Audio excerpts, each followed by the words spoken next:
আসসালামু আলাইকুম ভাই। ওয়ালাইকুম আসসালাম ওয়া রাহমাতুল্লাহি ওয়া বারাকাতুহু। শিমুল বিশেষ কেমন লোক বলেন আপনি? ভাই তার তুলনা করা যায় না দাদা ভাই, তুলনা করা যায় না। তার যোগ্যতায়, তার ভালো, এটা আমি বললে হবে না।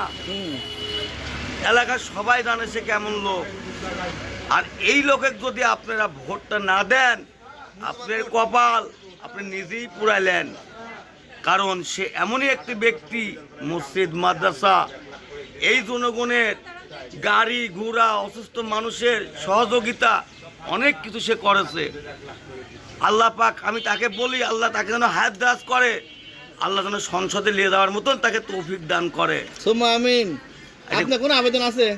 আমার কোনো আবেদন নেই, উনি এমপি হলেই তারপরে আবেদন করব। জি না, আমার কোনো চাওয়া পাওয়া নাই। আমার একটি চাওয়া পাওয়া জনগণের কাছে, যে নেতাকে সংসদে পাঠানোর জন্য আপনারা সবাই সহযোগিতা করবেন, এটাই আমার আকুল আবেদন। আপনার এলাকায় কি কি অনুদান দিয়েছে তিনি? আমার এলাকায় একটা মসজিদে অবদান দিয়েছে, একটা মাদ্রাসায় অবদান দিয়েছে। 60 লক্ষ টাকা দিতে। কারণ এটা আমরা কোনোদিনও ভুলতে পারবো না তার কথা। কি দিত জীবনে বলা যাবে না। আর টিকরি টিকরি কি করে কই যে গেলে একটা মাত্র